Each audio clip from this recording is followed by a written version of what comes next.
Solidarité avec les femmes du monde entier. Solidarité avec les femmes du monde entier.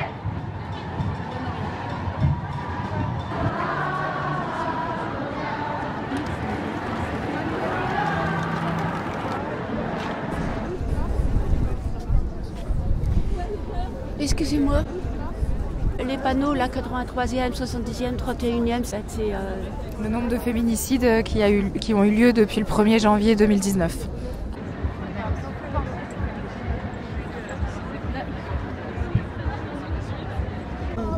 Je suis étonnée parce que vous soyez concernés si jeune. Parce que généralement, c'est des histoires de couple, là où les femmes meurent. Et vous êtes concernés par ce qui peut arriver aux autres, c'est ça ? On est concerné y compris par la cause des femmes plus âgées qui sont directement victimes de violences au sein du couple. Après, il ne faut pas non plus oublier que les jeunes femmes, de plus en plus jeunes, se retrouvent aussi dans des situations de couple, entre guillemets, avec notamment des relations sexuelles, et que la violence dans les relations sexuelles existe dès le plus jeune âge, et surtout de plus en plus jeune aujourd'hui à notre époque. Nous-mêmes, un jour dans notre vie, on peut être confronté à ça et il faut qu'on sache répondre et s'en sortir et aider.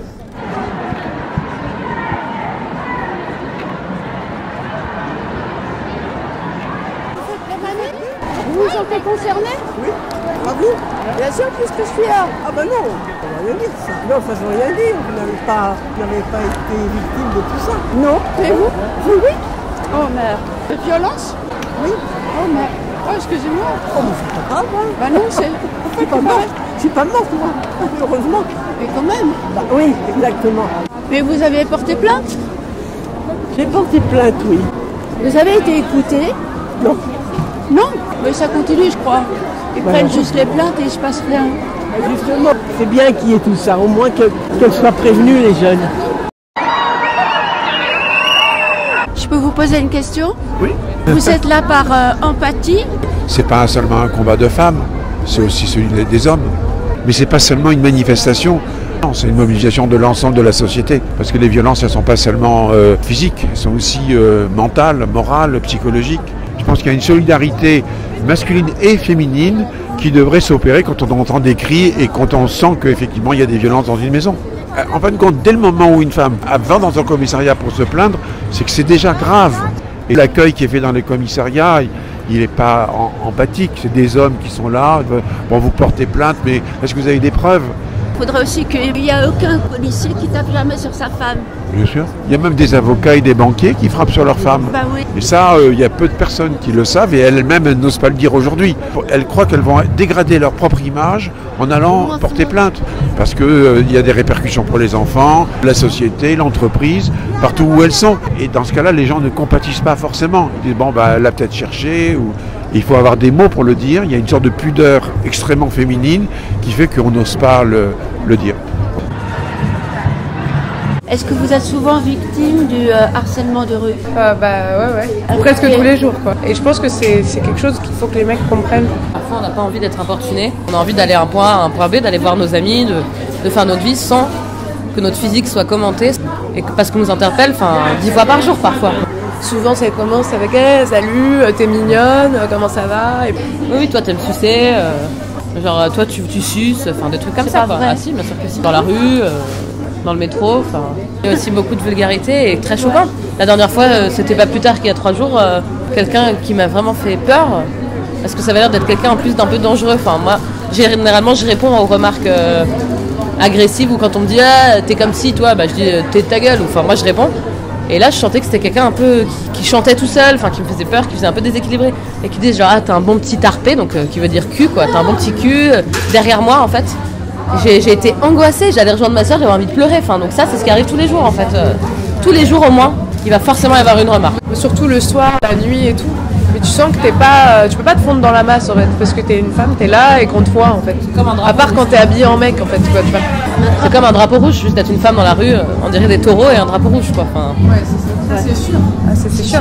Ça t'affecte carrément, t'es là, t'es trop mal et en fait les gens comprennent pas aussi pourquoi ça peut t'affecter à ce point-là, mais en fait c'est des trucs qui arrivent tout le temps. Donc si tu sors dehors et qu'on te fait des remarques ou qu'on vient de parler alors que t'as pas envie, ça va te mettre pas bien et ça reste et du coup t'es tout le temps comme ça et voilà, Et ça, c'est les mecs, il faut qu'ils se rendent compte de ça, que c'est pas, on peut pas se dire oh mais non, mais les meufs, soyez sympas, un peu. Non, en fait, genre c'est pas possible. On n'est pas payé pour sourire comme des botiches, pour faire plaisir à la vue de ces messieurs dans la rue, quoi. Et peu importe la façon dont vous êtes habillé. Moi, par exemple, je suis pas du tout entre guillemets féminine. Je suis pas vraiment. Je montre pas trop mon corps quand je m'habille, je mets pas trop de jupe et tout, mais ça change rien en fait au final. Dès qu'on m'identifie comme une meuf, comme une femme dans la rue. Une fois j'étais sur un vélo en doudoune, un vieil homme qui devait avoir 80 ans s'est permis de me passer sa langue sur les lèvres et de me faire comme ça en montrant les clés de chez lui. J'étais en vélo, hein, donc c'est pas de la faute des femmes comment elles s'habillent, comment elles se comportent, c'est la faute des hommes en fait, tout simplement. même en vélo, même des hommes qui ont 75 ans en fait, j'ai envie de dire, c'est tout âge. Hein. De 14 ans aussi, hein. On peut se faire siffler par un petit de 14 ans que par quelqu'un qui a 80 ans. C'est ça qui est atroce, c'est vraiment un problème de société. C'est vraiment un problème d'homme et d'éducation. Enfin,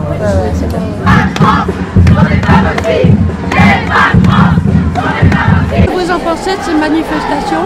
Je suis d'accord qu'il y a des abus en ce moment et que faire quelque chose, alors pour changer, je sais pas, il y a des gens qui sont loin encore de comprendre que ça peut vous embêter, le harcèlement de rue, des choses comme ça. Et oui, c'est ça. Et ceux-là, ils viennent pas pour voir les manifestations, ils restent chez eux. Ils sont pas concernés. Vous les verrez pas aujourd'hui, non? C'est toujours le problème. Peut-être qu'ils en entendront parler. Oui, mais enfin, je sais pas, bon, j'ai du mal à croire qu'on peut rééduquer certaines personnes. Ah ouais, vous pensez que c'est foutu? Ouais. Oh, mais quelle horreur! Je peux vous demander pourquoi vous êtes venu aujourd'hui? Oui, plein de raisons. Ça fait longtemps que je m'intéresse aux violences faites aux femmes. C'est une des raisons qui m'a poussé à travailler dans le secteur des addictions, la prévention des addictions, à partir de l'alcool bien sûr. Quel rapport, les addictions? C'était notamment dans la croyance en tout cas que l'alcool déclenchait des violences conjugales, même si c'est loin d'être systématique. La plupart des hommes violents ne sont pas sous l'effet d'emprise de l'alcool, enfin au moins 7 sur 10. Donc c'est qu'il doit y avoir d'autres circonstances. En revanche, dans les addictions, j'ai retrouvé, notamment dans la clinique des addictions, mais même dans la prévention, on trouve beaucoup de femmes qui ont subi des violences et qui deviennent ensuite addictes, en particulier à l'alcool, mais aussi aux autres substances. Et dans les cas de maladies alcooliques au féminin, on trouve quand même 8 à 9 cas sur 10 des histoires de violences sexuelles et des histoires à l'infini d'abus sexuels. Qui se perpétuent malgré le fait que... Qui se perpétuent d'autant plus que la maladie alcoolique est installée, où là il y a une telle désorganisation du mode de vie et un abandon de soi, un délaissement du corps, etc., une négligence en général, on se livre à n'importe qui.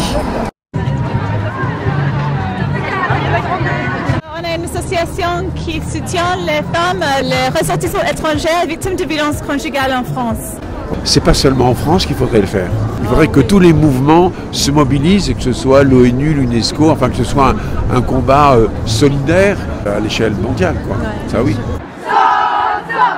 Solidarité avec les femmes du monde entier. C'est bien qu'il y ait tout ça, au moins qu'elles soient prévenues les jeunes.